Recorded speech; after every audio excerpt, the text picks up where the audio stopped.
ابو سفیان اس بھیانک منظر کو برداشت نہ کر سکا تھا۔ وہ پہلے سے منہ پھیر کر جا چکا تھا۔ اس نے اپنے 2 ساتھیوں سے کہا کہ اسے یقین نہیں آ رہا کہ محمد زندہ ہیں۔ خالد نے دور سے کسی اور کو دیکھ کر سمجھ لیا ہوگا کہ وہ محمد ہیں، کسی نے ابو سفیان سے کہا۔ ابو سفیان یہ کہہ کر کہ وہ اپنی آنکھوں سے دیکھ کر آتا ہے، اس تنگ سے درے کی طرف چلا گیا جہاں سے خالد اپنے سواروں کو واپس لایا تھا۔ وہ ایسی جگہ جا کھڑا ہوا جہاں سے اسے مسلمان بیٹھے ہوئے نظر آ رہے تھے۔ ابو سفیان نے بلند آواز سے کہا، محمد کے پیروکاروں، کیا تم میں محمد زندہ ہے؟ رسول کریم صلی اللہ علیہ وسلم نے آواز سنی تو اپنے ارد گرد بیٹھے ہوئے مسلمانوں کو اشارہ کیا کہ وہ خاموش رہیں۔ ابو سفیان نے اپنا سوال اور زیادہ بلند آواز سے دہرایا۔ اب بھی اسے کوئی جواب نہ ملا۔ کیا ابو بکر تم میں زندہ موجود ہیں؟ ابو سفیان نے بلند آواز سے پوچھا۔ اب بھی اسے کوئی جواب نہ ملا۔ 3 بار پوچھنے کے باوجود بھی مسلمان خاموش رہے۔ کیا عمر زندہ ہے؟ ابو سفیان نے پوچھا۔ اب کے بھی مسلمانوں نے خاموشی اختیار کیے رکھی۔ ابو سفیان نے گھوڑے کو دوڑایا۔ اس نے نیچے دیکھا، قریش کے بہت سے آدمی رسول اکرم صلی اللہ علیہ وسلم کے متعلق صحیح خبر سننے کو بےتاب کھڑے تھے۔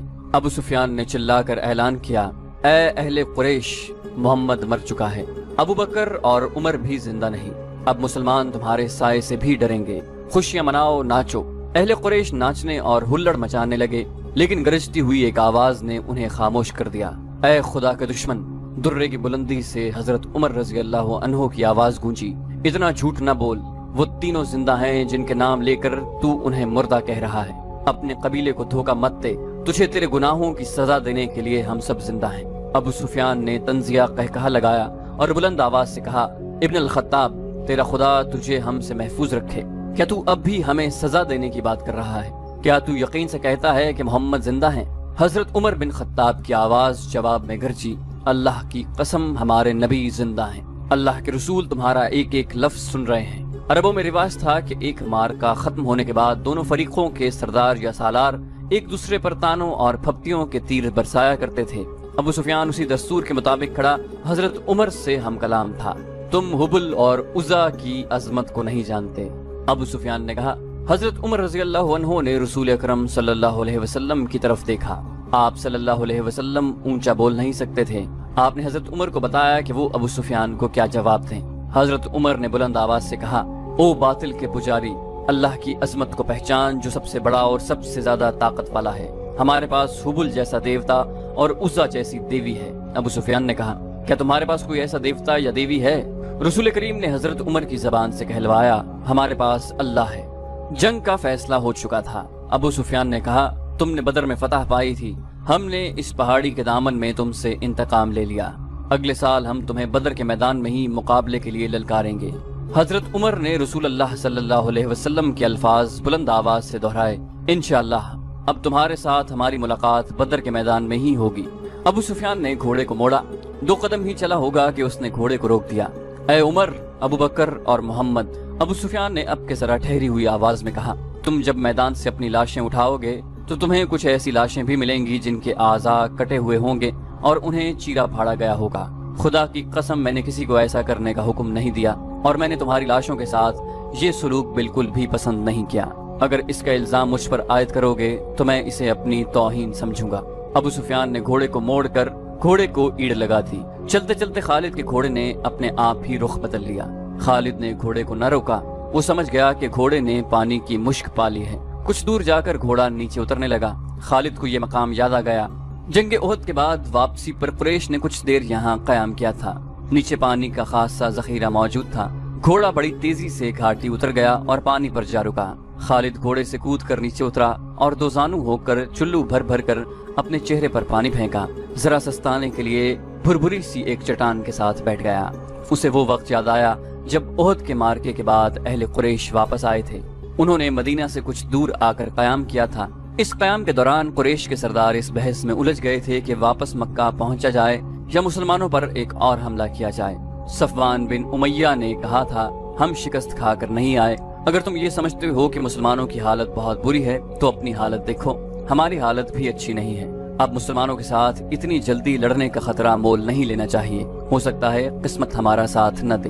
جب یہ بحث جاری تھی تو قریش کے کچھ آدمی 2 مسافروں کو پکڑ کر سرداروں کے سامنے لے آئے۔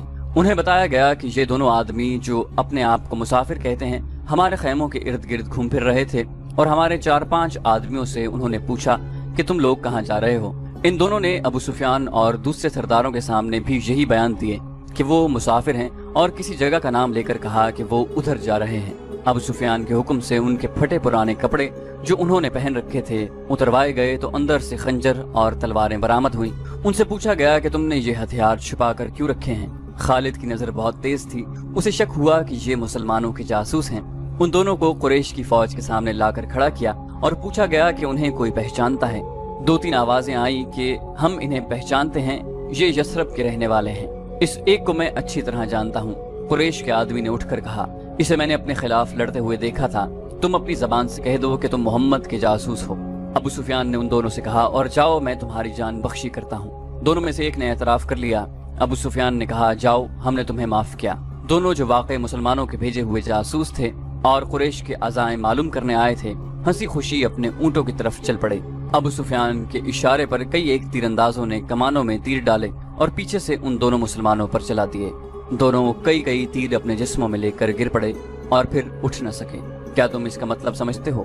ابو سفیان نے اپنے قریب کھڑے سرداروں سے کہا، جاسوس بھیجنے کا مطلب یہ ہے کہ مسلمان ہارے نہیں، وہ ابھی یا کچھ ہی عرصے بعد ہم پر حملہ کرنے کا ارادہ رکھتے ہیں۔